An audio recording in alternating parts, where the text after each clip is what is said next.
Então, bom dia a todos.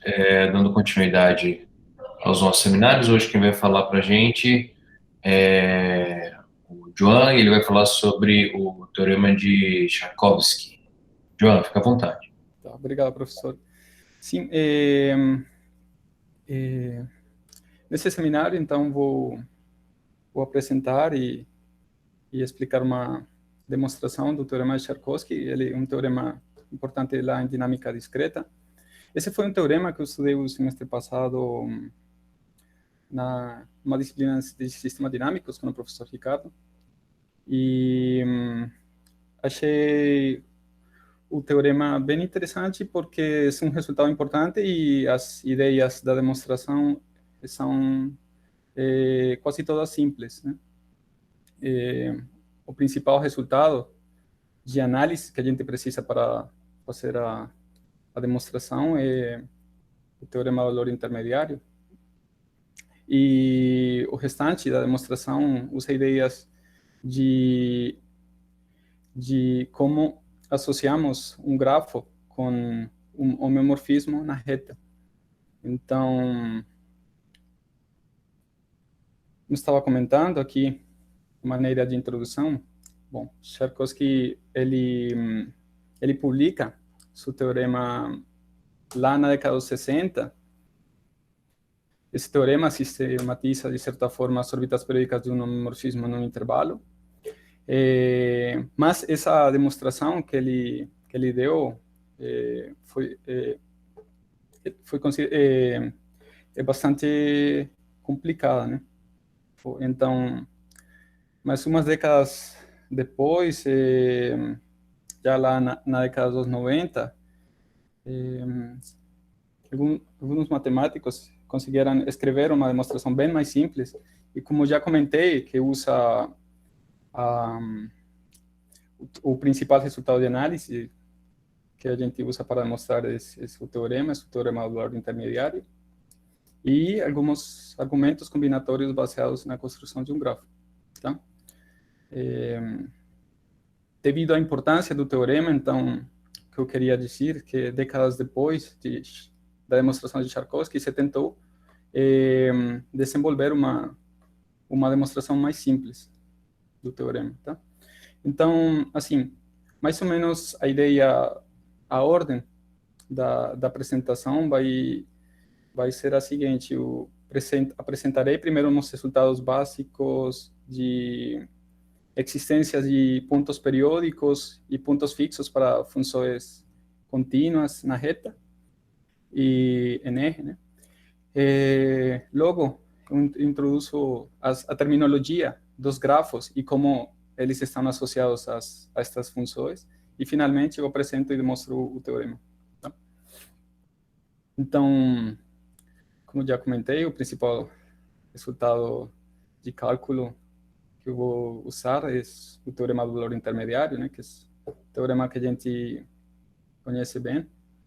Então, a gente tem uma função, né, sempre definida nesse intervalo fechado, um intervalo fechado AV, N, contínua, tal que f de A atinge o valor de Z, f de B, D. Então, para todo y, nesse intervalo fechado CD, a gente tem que vai existir um x na V, tal que y é f de x. Né? Outra forma de escrever esta última parte é que esse intervalo fechado CD está contido na imagem na imagem do intervalo AV, né? Mediante f, né? Está contido em f de AV, tá?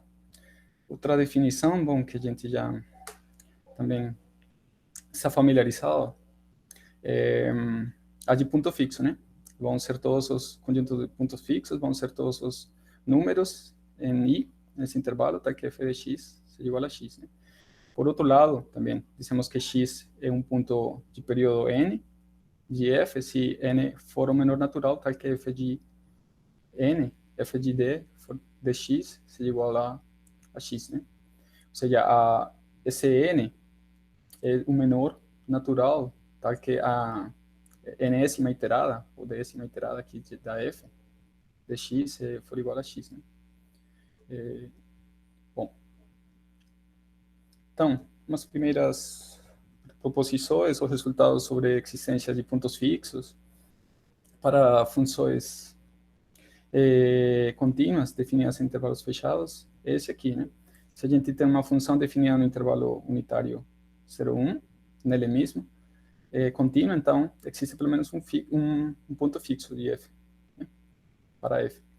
Então, a ideia, muitas vezes a gente usa essa estratégia para mostrar resultados em cálculo 1, né? Consideramos esta função contínua, g de x, como sendo f de x menos x. Então, observamos que g de 0 é maior que 0, g de 1 é menor que 0, né? Então, pelo teorema do valor intermediário, vai existir um número nesse intervalo, tá? Que g de a é 0, o qual, por sua vez, implica que f de a é a, ou seja, a está no fixo de f, né? Então, uma outra proposição, a proposição 2, né? Se a gente tem uma função contínua e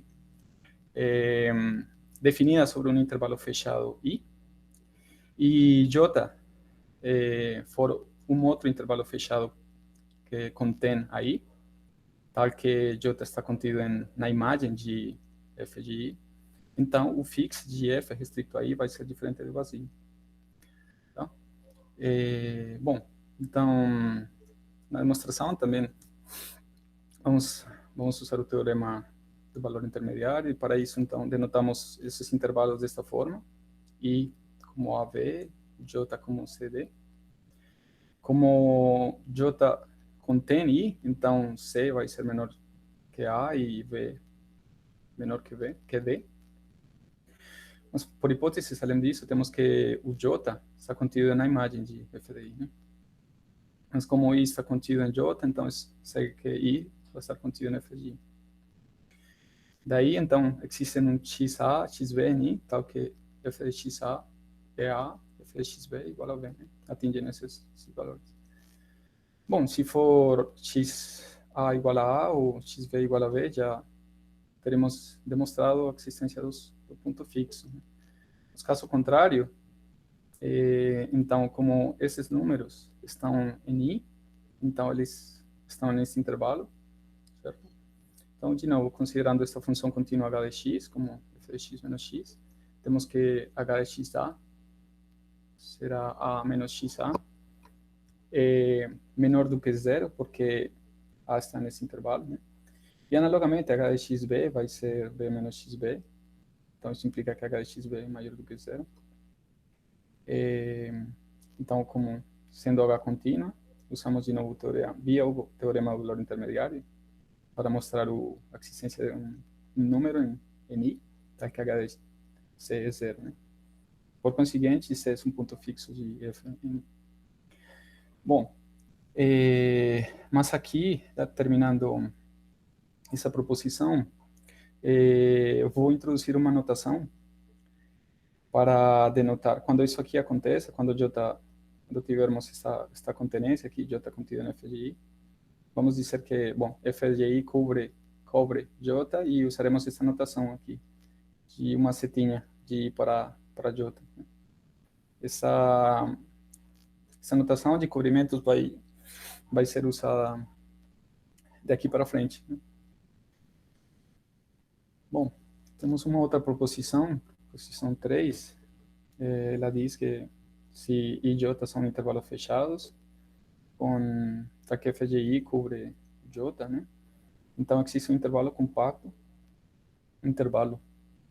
subintervalo de I fechado, né? Tá que f de K é igual a J. Bom, na demonstração, essas próximas proposições eu não incluí a demonstração, mas comentarei mais ou menos a ideia da demonstração. A ideia as ideias são simples também, né? Então, aqui a gente tem que construir ou encontrar um compacto, tá? Que essa igualdade seja verdadeira. Então, a gente construi isso, né? Considerando, por exemplo, o J, como na demonstração anterior, foi denotado o intervalo fechado CD, né?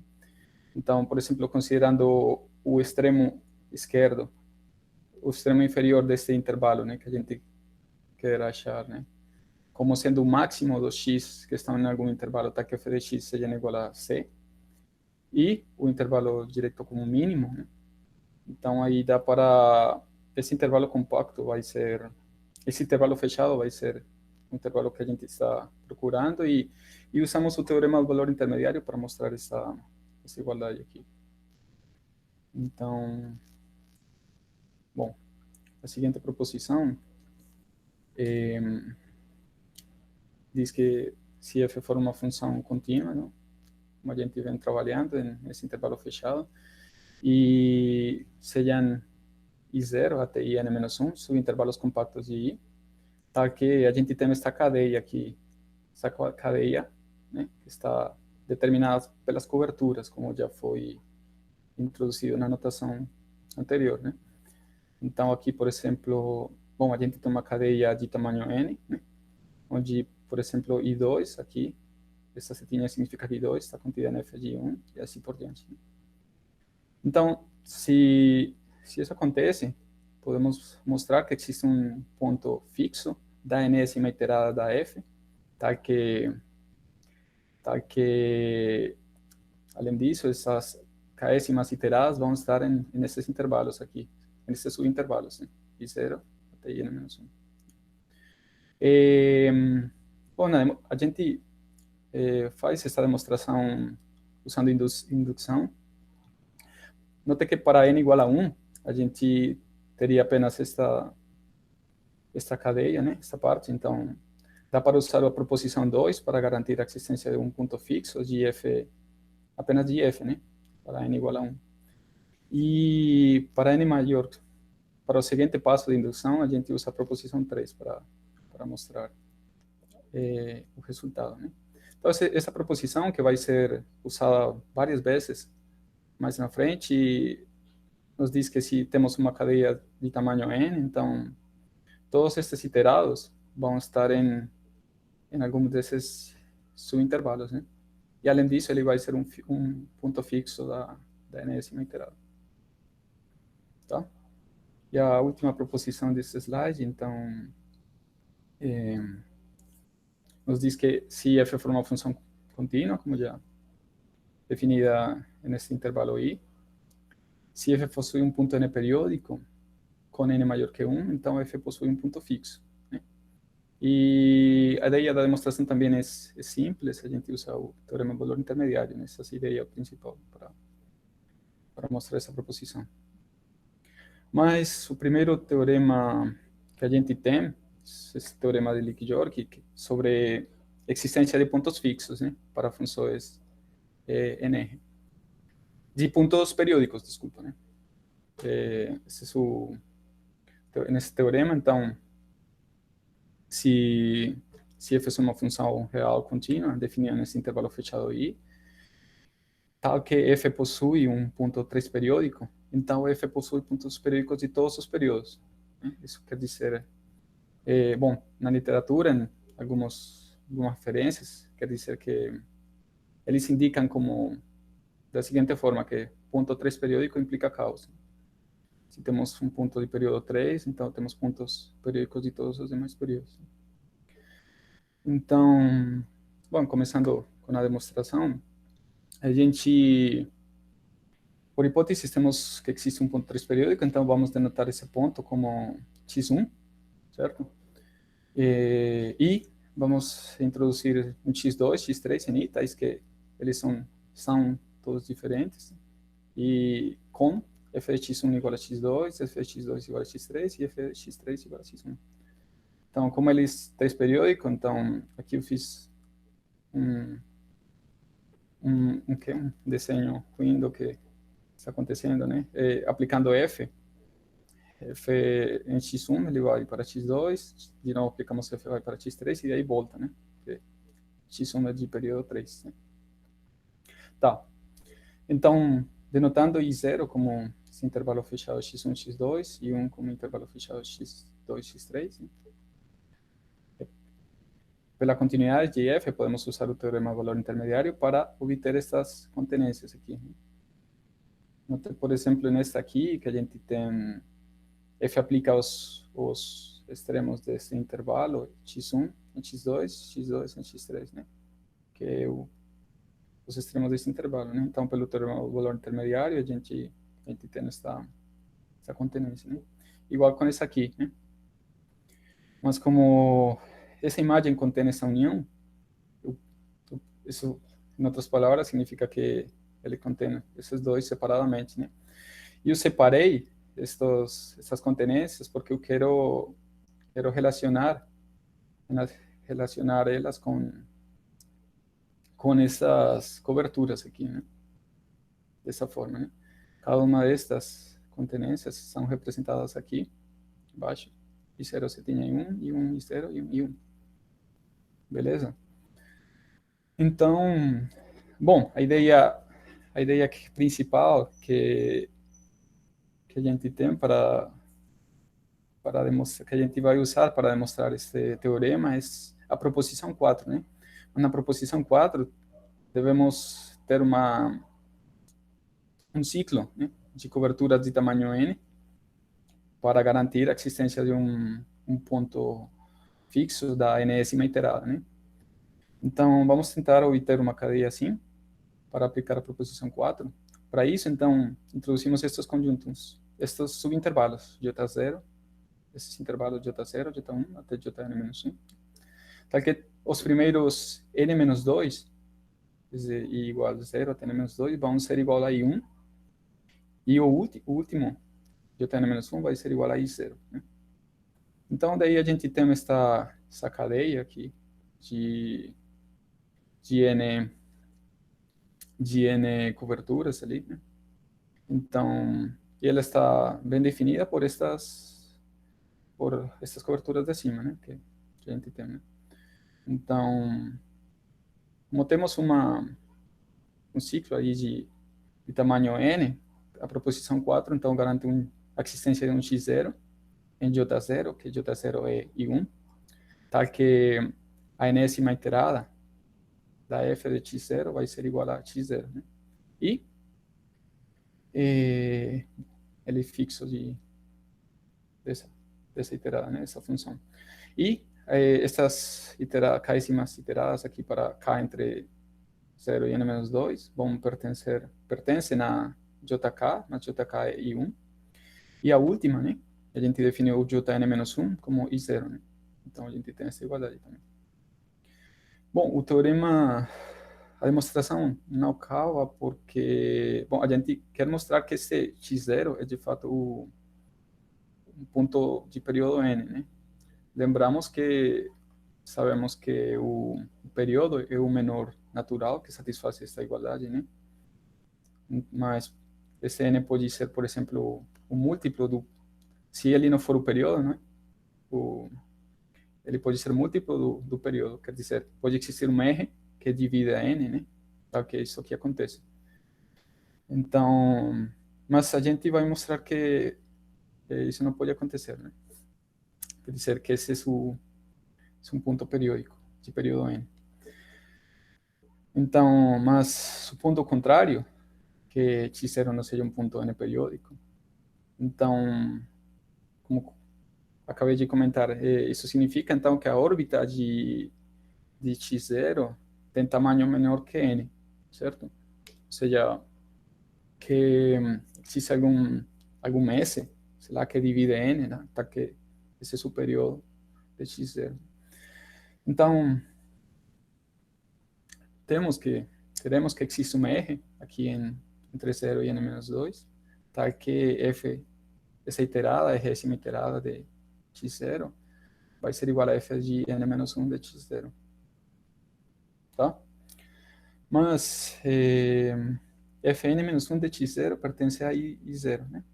Isso vem daqui, dessa igualdade. Por outro lado, a gente tem que f de r de x0 pertence a i1, né? Porque r está entre 0 e n-2, né? Então, ele entra aqui, satisfaz esta relação daqui, né? Ele está em i1. Então, como esses dois, eles coincidem, então tem que estar na interseção de i0 e e 1. Mas essa interseção é x2, né? Lembrando como a gente define esses intervalos fechados, né? Então, isso quer dizer que essas iteradas são igual a x2, né? Atingindo esse valor. Mas, por outro lado, a gente tem que Fn de x0 é x0, né? Então, escrevendo aqui embaixo, nessa linha, essa iterada desta forma, né? F de n-1, F, bola F de n-1, x0, né? A gente tem que, isso vai ser igual a F de x2, mas F de x2 é igual a x3, né? Isso vem do início da demonstração, né? Porque a gente tem que x1 um ponto 3 periódico, né? Então, definimos F de x2 como x3, né?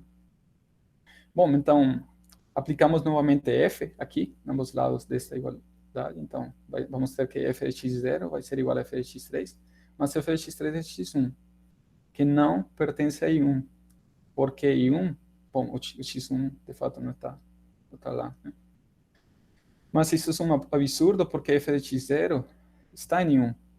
E isso vem daqui, né? Para cá igual a 1, né? O F de x0 vai estar em 1.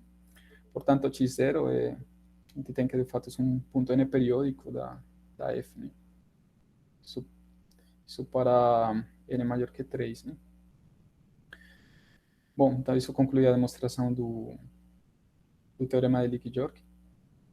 E a segunda parte, onde a segunda parte da apresentação é, como também comentei, como a gente relaciona os grafos com essas funções, com esses homomorfismos em R, né? Então, só para lembrar, a gente tem que um grafo, né, é um par VE de vértices e arestas, né? Podem ser denotadas desta forma aqui, certo? Ele constitui um grafo constituído por um conjunto de vértices e um conjunto de arestas, assim, né? Então, definimos também um caminho entre dois vértices, VI e VJ, por exemplo, qualquer sequência de vértices desta forma aqui, de modo que cada UK mais 1 é uma aresta em J. Nesse caso, dissemos que o comprimento, o tamanho do caminho é M. Então, aqui, então, eu vou introduzir a terminologia que vai ser adotada mais na frente, para dar uma representação gráfica, né, mediante os grafos, para a cobertura, dar uma representação gráfica para a cobertura de intervalos usando grafos, né? Então, só para lembrar, né, a notação que a gente tinha introduzido, né, para essa cobertura. Então, vamos considerar uma função contínua definida nesse intervalo I, o P1, Pn, né? E a órbita de P1, essa aqui, sendo P1, claro, um ponto de período N, de F, um ponto periódico de período N, né? Então, essa vai ser a órbita. E tal que, bom, vamos denotar II como esse subintervalo PI mais 1. A união desses subintervalos vai ser I, né? E essa interseção, né, desses subintervalos fechados, abertos, perdão, vai ser vazio. Então, o gráfico que vamos associar à função f e os subintervalos I1 até IN é o grafo orientado VE, em que V, os vértices vão ser os subintervalos e as arestas vão ser dadas pela relação de cobertura aqui, né? E J você tinha IK, significa isso aqui, né? Tá. Eu tinha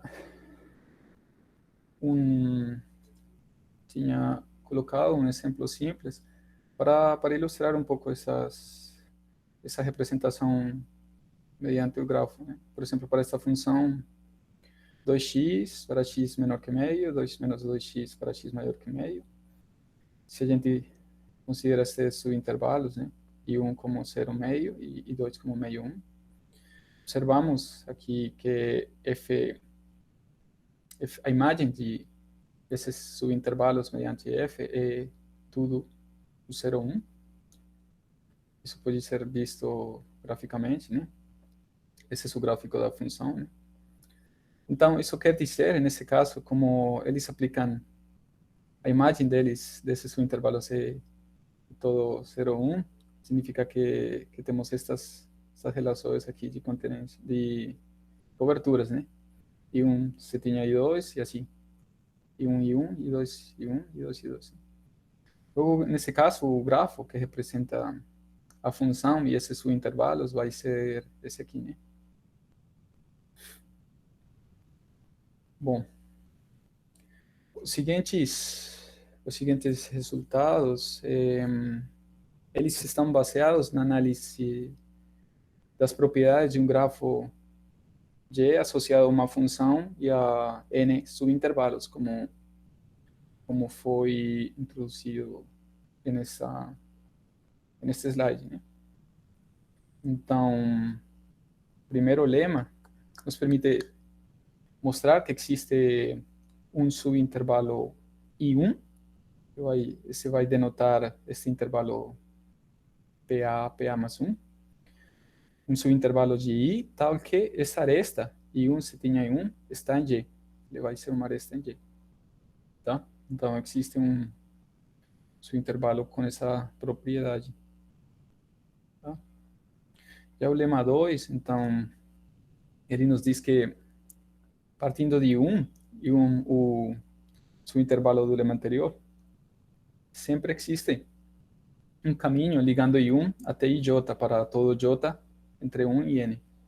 Ou seja, partindo de I1, é possível chegar a qualquer vértice de G, né?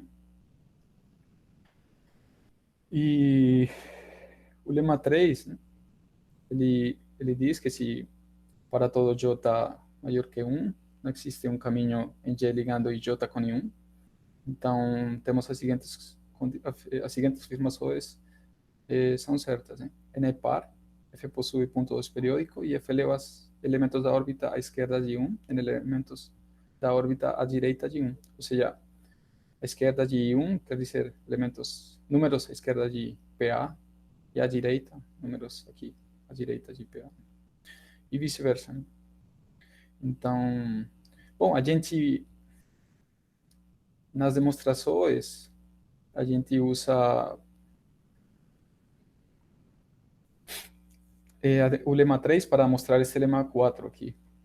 E, na verdade, usamos a contrapositiva deste lema 3, né? Porque se uma dessas condições não se satisfaz, então isso significa que existe um caminho, existe um J, né? Tá? Que existe um caminho de J para I1, né?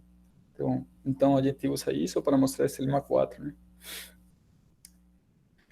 Nossa, esse lema 4, então, a gente tem que se F possui um ponto de período ímpar, ponto periódico, né? Período ímpar, seja n maior ou igual que 3 ou menor desses valores, P barra, um ponto n periódico de F, e essa aqui é a órbita do ponto, né? Então, o grafo associado a essa órbita contém n menos um vértice e satisfaz simultaneamente essas condições aqui, né? A primeira delas, existe um ciclo de tamanho n menos 1, como está aqui. Nenhuma aresta IJ para IJ mais K, com J maior ou igual que 1, K maior que 1, está em G. E toda aresta desta forma, IN menos 1, IJ com J menor que N, J ímpar, está em G. Na verdade, a gente, mais nos próximos slides, a gente vai usar apenas as condições 1 e 3. Então, para a demonstração desse lema 4, a gente usa o lema 2 e o lema 3. Tá. Esse lema tem um corolário que também vai ser usado. O corolário, então, diz o seguinte, que se F for um ponto n periódico, F possui um ponto n periódico, perdão, com n ímpar, Então, F possui pontos periódicos de todos os períodos maiores que N e todos os períodos pares menores que N, certo? Ou seja, em outras palavras, ele vai, se tem um ponto N periódico com N ímpar, ele vai ter pontos periódicos pares, né? Para todos os números pares, né? Porque estou apenas excluindo aqui os ímpares menores que N, né? Bom, então, como é corolário do lema 4, o lema 4 vai ser usado aqui, né? Então, a primeira parte, então, queremos mostrar que para todos os inteiros positivos maiores que n, a gente tem, f tem um ponto periódico com período m, né? Então, o primeiro item do lema 4 garantiza a existência de um caminho de comprimento n aqui, né? Eu denotei por C1. Então, temos esse caminho. Mas, por outro lado, por o lema 1, a gente tem que esse I1, setinha I1, é uma aresta em G também, né? Então, vamos construir um caminho de tamanho m-n, né? Que vai estar composto apenas por I1, né? Como a gente tem essa relação aqui de cobertura, então eu posso estender ela m-n vezes, né? E a gente faz isso para colar, digamos, colar esses dois caminhos e obter um caminho de tamanho n. Porque a ideia é usar a proposição 4, de novo, né? Como foi feito na demonstração do teorema de Lick-Jock. Então, adjuntamos o caminho C2 a C1 para obter esse caminho de tamanho m, né? Aqui, tá? Dessa forma, pela proposição 4, né, podemos encontrar um ponto m periódico para todo m maior que n, tá?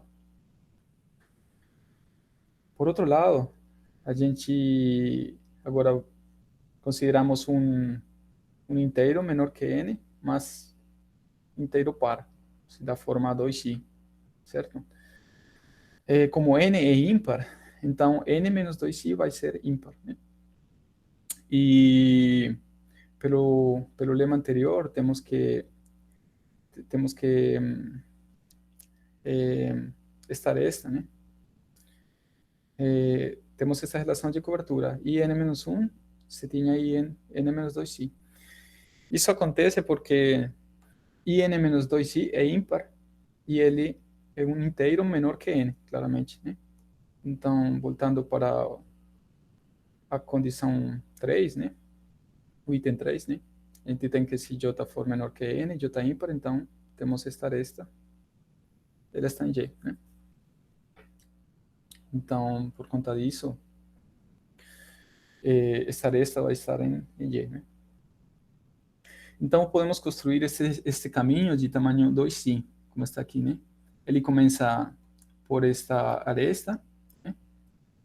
IN-1, se tinha IN-2i, e completamos com as outras que já tínhamos nesse caminho, né?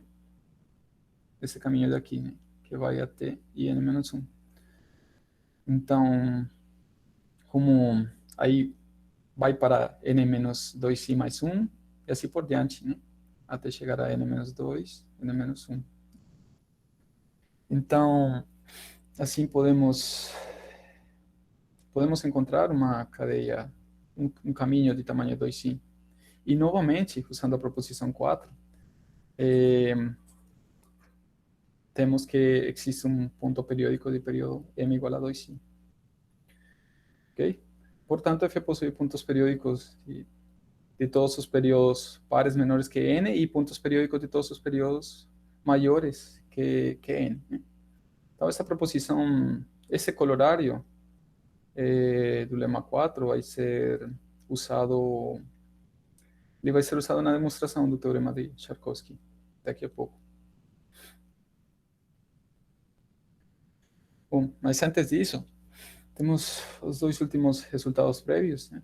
A proposição 6, se f possui um ponto periódico de período par, então F possui um ponto 2 periódico.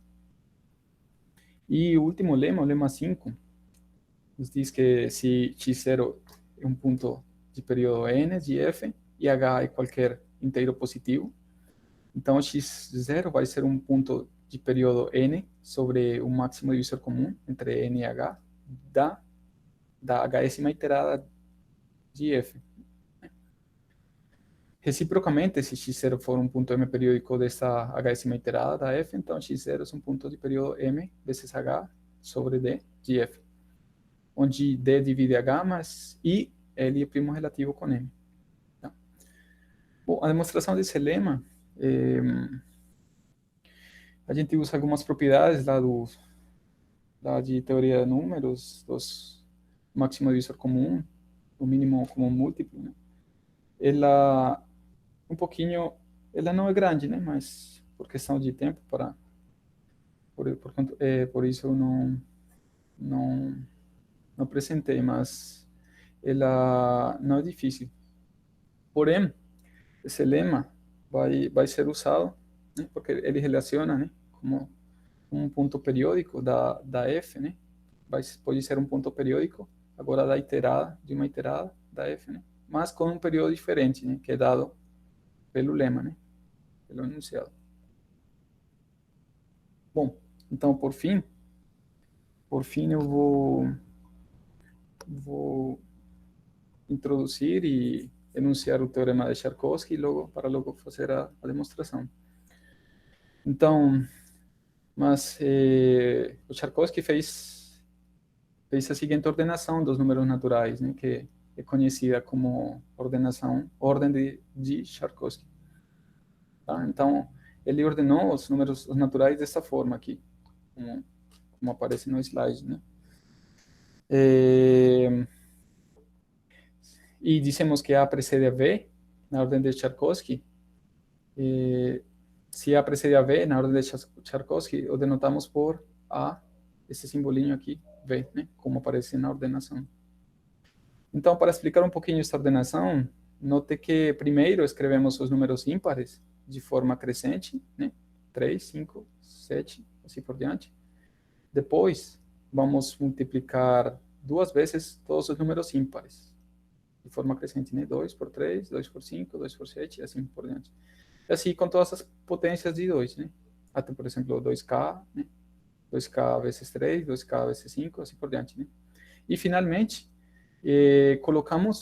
escrevemos as potências de 2 de forma decrescente. Note que temos as potências, né? 2K, 2 elevado a 3, 2 elevado a 2, 2, 1. Né? Então, uma observação importante desta ordem é que ela é uma ordem total, né? No sentido que todos os naturais aparecem nessa lista, né? Nessa ordenação, mas não é bem ordenado. E não é bem ordenado, para ver isso, basta com considerar, por exemplo, o conjunto das potências de 2, né? E esse conjunto não terá primeiro elemento, né? Não existe um A aqui, né? Que preceda todas essas potências. Né? Então, bom, já tendo tudo isso, temos as ferramentas para enunciar e demonstrar o teorema de Charkovsky.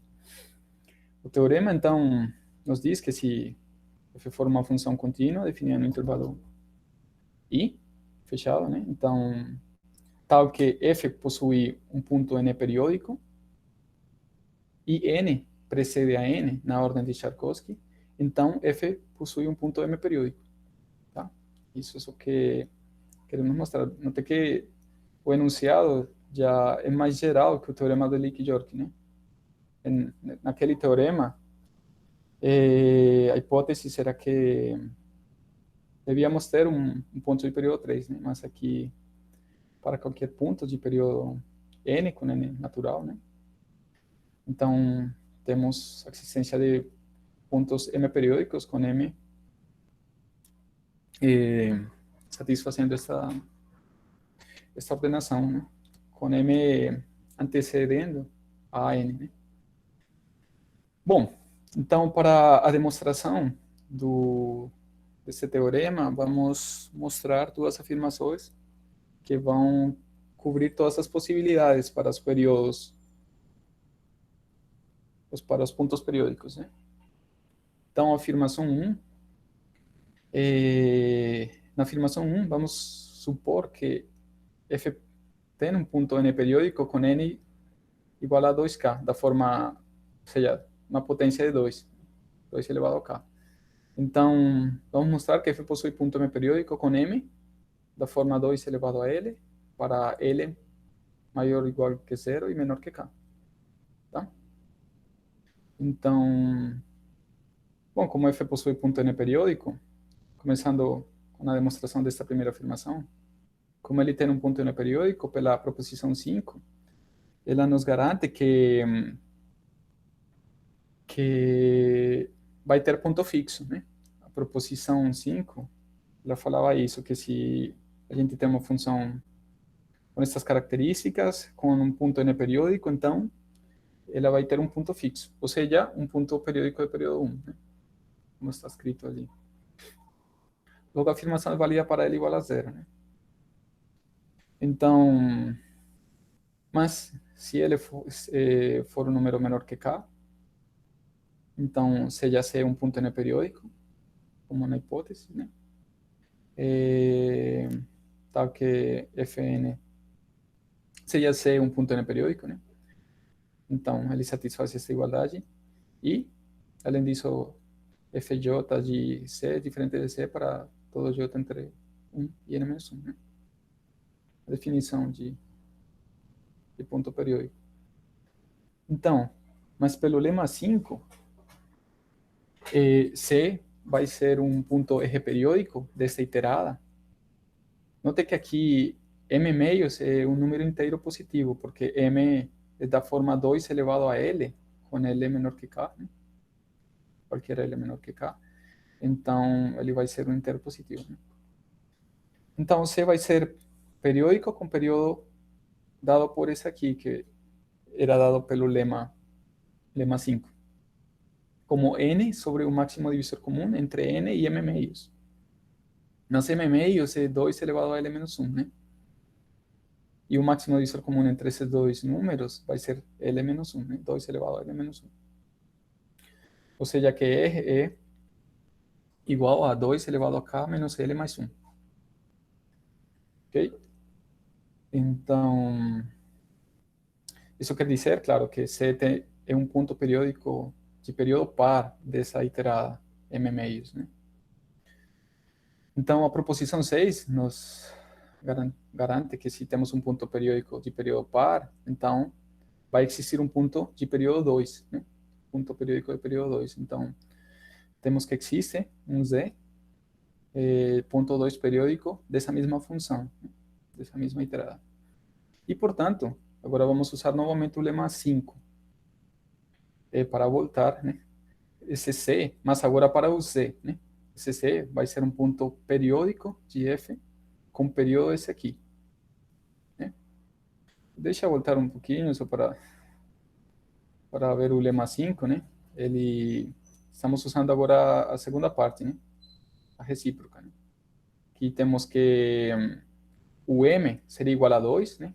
Temos um ponto 2 periódico, da M, a o H seria igual a M meios, que é um número inteiro, né? Então, estamos usando essa segunda parte do lema 5. Tá? Então, o período é dado por esse aqui, 2 vezes M meios sobre D, igual a M sobre D. Tá? E em que D divide a M meios e o máximo divisor comum entre 2 e D é 1. Como D divide a M meios, então D é da forma 2 elevado a I com I entre 0 e L menos 1. E além disso, temos ao mesmo tempo que o máximo divisor comum entre D e M é 1. Então, como M é uma potência de 2 e D também, e esse máximo divisor comum é 1, necessariamente D tem que ser igual a 1. Né? Portanto, se D é igual a 1, segue que C, Z, é um ponto periódico de F com período M igual a M, ou seja, igual a 2 elevado a L. Para todo L entre 0 para todo L maior que zero e menor que K. Tá? Então, isso mostra a nossa primeira afirmação. Tá? Para o caso que F possui um ponto com período desta forma. Beleza. Então, afirmação 2, agora vamos supor que F possui um ponto periódico com período n igual a P vezes 2 elevado a K, com P ímpar, K maior ou igual que zero. Tá? Então, vamos mostrar que acontece o seguinte, temos esses três itens. F possui ponto M periódico com período M igual a Q vezes 2K para todo inteiro M Q vezes 2 elevado a K para todo inteiro Q par e positivo. Também M igual a Q vezes 2 elevado a K para todo Q maior que P e Q ímpar. Certo? E M igual a 2 elevado a L para todo L menor ou igual que K. Ok. Então vamos começar demonstrando o item 1. Como F possui ponto N periódico, com N desta forma aqui, né? P vezes 2K, P ímpar, né? Então, essa iterada, apenas F2 elevado a K, possui um ponto P periódico, né? Porque a gente tem que N é múltiplo de P, né? Então, isso vai acontecer, né? Então, como esta função possui ponto P periódico com P ímpar, agora vamos usar o corolário do lema 4. Que a gente viu antes, né? Então, esse teorema nos diz que se a função tem um ponto periódico de período ímpar, então ela possui pontos periódicos para todos os períodos maiores que esse ímpar, né? E para todos os pares menores que esse ímpar, né? Ou seja, ele possui essa função vai ter pelo ao menos um ponto Q periódico para todos os Q pares maiores que zero, né? Assim como ela tem para todo Q um ponto Q periódico, pelo lema 5, vemos que esse ponto possui período dado por esta forma, né? Agora estamos usando para o lema 5 para mostrar que esse ponto é periódico, mas agora dá F, né? Com período dado por esse aqui. Q vezes 2K sobre D, onde D dividindo a 2K e esse máximo divisor comum igual a 1. Então, analogamente a um argumento ao argumento que foi dado na afirmação anterior, né? Como D divide a 2 elevado a K, então eles dessa forma, uma potência de 2. E além disso, D, esse máximo divisor comum entre D e Q é 1, mas Q é par. Ou seja, ele da forma 2 vezes algum inteiro positivo, né? Então, necessariamente, D tem que ser igual a 1, né? Então, isso garante a existência de um ponto R periódico de F, sendo R igual a Q vezes 2K, com Q par. Q maior que zero, Q par, né?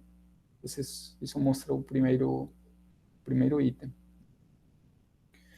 Agora, para mostrar o segundo item, a gente tem um ponto, que F tem um ponto N periódico, dessa forma, né, com P ímpar, essa é a hipótese da afirmação. Então, novamente, isso significa que essa iterada, F2K, tem um ponto P periódico. Como P ímpar, vamos usar novamente o corolário do lema 4, né? E isso garante que essa função vai ter um ponto Q periódico com Q maior que P e Q ímpar, né? Lembrem, no item anterior, lembrei o corolário, né? Que ele nos garante a existência de pontos periódicos para todos os períodos maiores que esse número ímpar aqui, né? Em particular, para todos os ímpares, né? Sí, maiores que esse P. Beleza? Então, agora, novamente, vamos usar o lema 5, né? Para obter que esse ponto vai ser um ponto R periódico de F, onde R tem este período aqui, né? Tem esta expressão. Q vezes 2K sobre D, D dividindo 2K, e esse máximo divisor comum igual a 1. Só que neste caso Q é ímpar, né? Eu não posso concluir que o D seja igual a 1. Mas como D divide a 2K, então D vai ser dessa forma, uma potência de 2, com I entre 0 e K. Eu vou denotar L como sendo K menos I. Então, eu posso escrever o R como dessa forma, né? Q vezes 2 elevado a K menos I. Ou seja, Q vezes 2 elevado a L, né? 2L. Se o L, então, notamos o seguinte, que se L for igual a K, então, bom, o R já tem a expressão que a gente quer para o período desse ponto. Mas se L for menor que K, então, temos que existe um ponto Q vezes 2 L periódicos de F, né? E pelo item 1, como esse Q é ímpar, né? Eu posso usar o item 1 para mostrar que F possui um ponto periódico de período, o período esse período aqui, que é vezes 2 elevado a K menos L, né? Que é um número par, vezes 2L. Simplificando os expoentes, isso vai ser igual a Q vezes 2K. Então, o que estou fazendo nessa última linha é aplicar o item 1 para o ponto periódico do período Q vezes 2L, né? Lembrando o item 1 aqui. Então, eu estou usando o N, nesse caso, como Q vezes 2 elevado a L, né? Então, para todo para todo número par, né?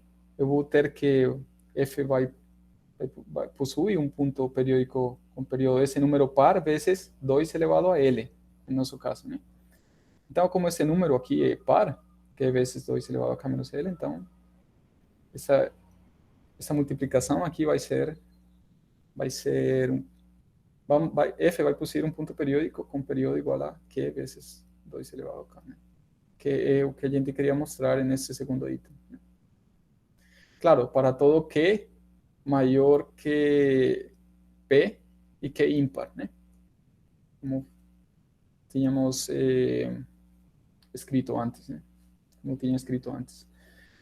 Então, para todo Q maior que P ímpar, temos pontos periódicos desta forma, com um período desta forma. Então, o item 3, usamos para mostrar o item 3, o item 1. Pelo item 1, temos que F possui pontos periódicos de período M igual a Q vezes 2K com Q par, certo? Então, em particular, se Q for igual a 2, o período, temos que M igual a 2 elevado a K mais 1, né? Esse vai ser um período da ponto, né? Então, pela afirmação 1, segue que F possui um ponto 2L periódico com L menor ou igual que K, né? Aqui usamos a afirmação 1, como temos pontos periódicos com períodos desta forma, né? Então, usamos a afirmação 1, que cobria esse caso, né? E temos, então, garantimos a existência de pontos periódicos também com este período aqui. Isso era o que queríamos mostrar para o item 3, né? Então, agora, finalmente, observamos que essas duas afirmações cobrem já todas as possibilidades para os períodos na ordenação de Tchaikovsky, né? Então, portanto, junto com o corolário do lema 4 que foi usado, né? Essas duas afirmações cobrem todas as possibilidades da ordenação de Tchaikovsky e isso demonstra o teorema. Então, isso demonstra o teorema, mas antes de terminar, só para fazer uns comentários. Bom, sim, eu já tinha comentado que o teorema de Lick-York é um caso particular do teorema de Tchaikovsky.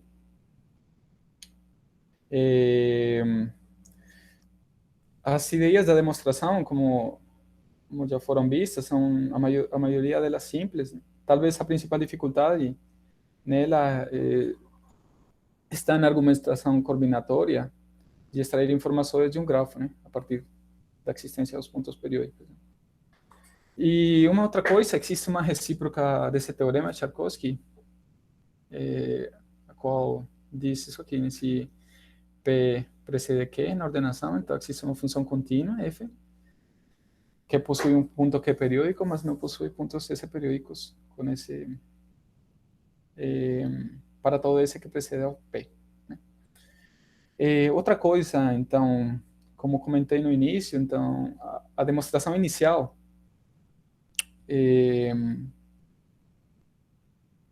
a demonstração inicial que deu o Tchaikovsky foi bem mais complicada, né? Mas já passaram alguns anos e, por exemplo, nessas referências do Briand e do Ball, a gente pode encontrar demonstrações baseadas nas quais eu me baseei para esse seminário, para preparar essa apresentação. Né? Elas, então, usam apenas as ideias que a gente viu e então tem essas duas referências. Né? E para reciprocar o teorema de Tchaikovsky, que eu não estudei essa parte, mas tem um artigo sobre a recíproca desse teorema aqui, pelo Ileide.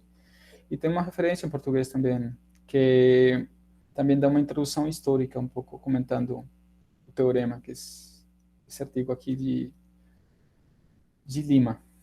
Tá? Bom, então, com isso termina a apresentação. Era isso que eu queria apresentar. Obrigado. Muito obrigado, Joan. Vamos agradecer ao Joan.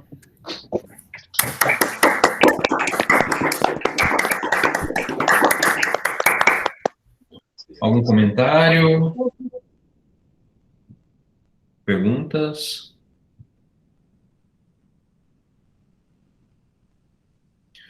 Ô, Joan, você falou, esse foi um seminário que você preparou para a disciplina do semestre passado, é isso? Sim, preparei esse seminário. Eu acho que lá estava o Pedro e como professor, Ricardo. Mas eu acho que só eles. Beleza. Bom, aquele vez, eu lembro que o professor, alguém perguntou se esse teorema pode valer para dimensões maiores, né? Por exemplo, porque bom, a gente tem um resultado forte, né, para essas funções contínuas, esses homomorfismos, né? Mas para a dimensão maior, eu acho que não tem um resultado e talvez o que faz a diferença em tentar generalizar é a ordenação. Mas eu ainda não conheço, não sei se já existe uma generalização, né, para a dimensão maior. Eu acho que não. É isso.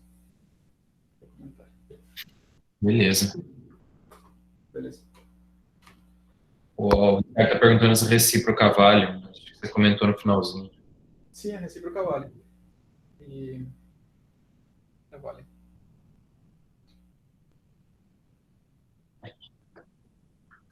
Beleza. Então, sem mais comentários, vamos agradecer o João uma vez mais. Muito obrigado, João.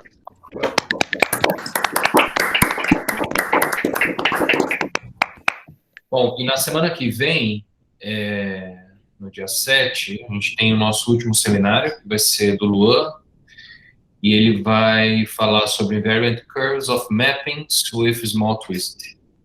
Então, pessoal, vejo vocês na semana que vem por aqui. Até mais, bom dia para todo mundo. Bom dia, até semana que vem. Bom dia, gente, até. Bom dia, até. Bom dia. Douglas, na verdade não vai ser com small twist não, mas vai ser com twist.